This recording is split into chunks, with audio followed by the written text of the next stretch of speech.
계속해서 네트워크 매거진 초대석 시간입니다. 경남 창원시는 도시와 농촌 복합지역이면서 방위산업체와 원자력 관련 업체들이 밀집한 산업도시입니다. 창원시는 주요 산업이 도약할 기틀을 마련하고 농업의 4차 산업혁명을 접목할 계획인데 이성진 기자가 홍남표 창원시장을 만나 자세한 이야기를 들어봤습니다.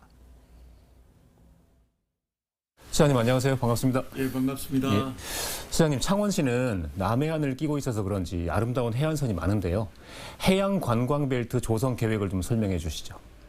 바다와 바다 인접 지역에 있는 여러 규제들이 굉장히 많이 있다 보니까 사실상 관광이 활성화 안 되는 면이 있는데 우선 그 규제들이 뭔지를 전부 도출하고요. 그리고 불필요한 규제는 다 없애고 한정된 규제 안에서 관광을 활성화하기 위한 종합적인 장기 해양 관광 발전 계획을 지금 수립하려고 내년도 예산을 지금 반영해 둔 상태에 있습니다. 특히 이제 내년에는 우리 특례시가 이제 발족되면서 진해항에 대한 거는 저희들이 일부분 계획을 수립할 수 있는 권한을 갖게 되었습니다. 그래서 진해항을 중심으로 해서 바다에 대한 어떤 관광 계획을 저희들이 촘촘하게 한번 수립하려고 그러고 있고요. 또 한 좋은 지역이 이제 구산면 일대가 자연 환경이 굉장히 수려합니다. 그래서 현재 민간에서 두 군데에서 관광 계획을 지금 추진하고 있는데 지금 지지부진한 면도 없잖아 있습니다. 그래서 이런 민간에서 하는 일들을 좀 도와서 앞으로 관광이 좀 활성화될 수 있도록 그렇게 해 나갈 계획입니다.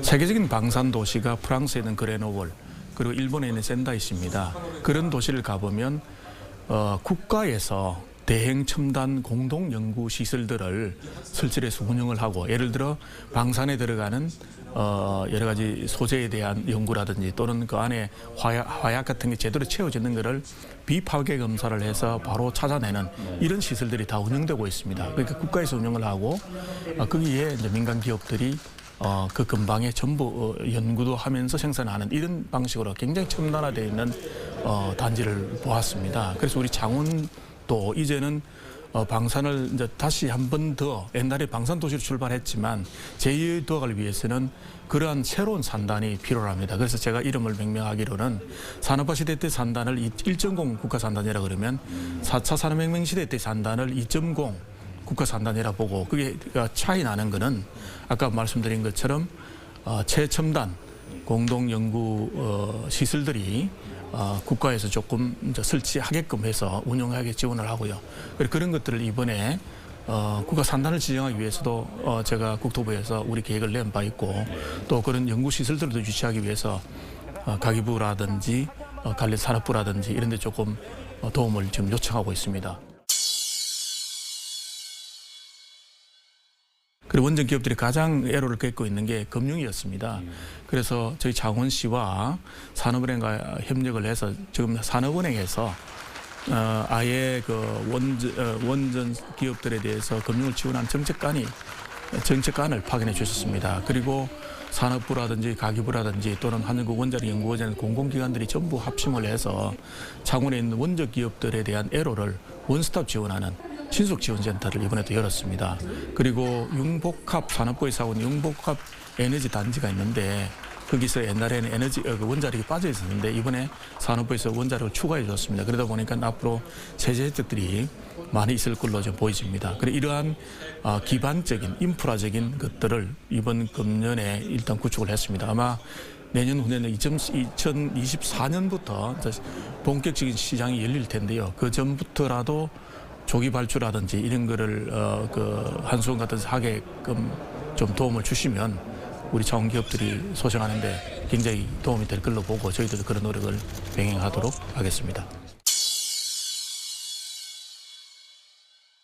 기부금 모금제는 지역 소멸에 대응하기 위해서 아주 좋은 제도입니다. 그래서 저희들은 저희 세정가 안에 전담팀을 아예 꾸렸습니다. 거기서 모금에 대한 전략을 좀 수립하고요. 그리고 거기서 여러 가지 릴레이 방식으로 홍보도 하고 해서 여러 창원을 고향을 둔 분들의 어떤 모금을 좀 활성화시킬 그런 계획이 있습니다. 그래서 앞으로 좀 모금 관리위원회를 만들어서 더 전략적인 어떤 모금 방법 그리고 앞으로 어디에 쓸 건가 쓰는 것들도 가급적이면 기부하는 사람들의 생각을 최대한 존중해서 사용처를 그분들이 제시한다면 그런 것들에 대해서 우선적으로 좀 지원하고 차원 전체 발전, 우리 전체 공동체 발전을 위해서 앞으로 그 기부제가 운영되도록 그렇게 할 그런 계획입니다. 창원에도 특산품들이 많이 있습니다. 예를 들어 단감과 배를 접목한 대추라는 아주 유명한 그 감도 있는데요. 이런 우리 특산물들을 가급적이면 좀 저렴하게 선물을 좀 드리고 또 우리 이 선순환 구조를 충분히 만들 수 있기 때문에 그런 데 조금 신경 쓸까 합니다. 내년 1월 달에 라스베가스에 있는 CES에 나가서 혁신상도 받는 그런 기업이 나왔는데 스마트팜으로 중심으로 해서 굉장히 맞춤형 생산이 가능한 그런 농업으로 탈바꿈하고 있습니다. 특히 우리 창원은 이 도농복합 지역이다 보니까 이 인근에 넓은 농지가 있습니다. 그것뿐만 아니라 또 창원이라는 인구 100만의 도시이기 때문에 소비도 여기서 바로 이루어질 수 있는 그런 이점도 있고요. 또 여기에 인근의 김해공항이라든지 또 여기에 새로 신항이 만들어지기 때문에 일본이라든지 중국이라든지 이런 농산물을 수출할 수 있는 그런 인프라가 잘 갖춰져 있습니다. 그래서 젊은 청년들이 이런 농업 분야에 도전하는 것은 굉장히 의미 있는 걸로 보이지고요. 그리고 저희 창원에서는 이런 젊은 청년들이 기농을 해서 앞으로 그런 산업을 이끌어갈 수 있게 하는 아까 스마트팜에 대한 지원이라든지 판로 개척이라든지 이런 지원을 해서 새로운 또 산업으로서 우리 농업을 육성시키고자 그렇게 생각하고 있습니다. 시장님, 지금까지 창원 시정에 대한 여러 가지 말씀 고맙습니다. 잘 들었습니다. 예, 감사합니다. 예.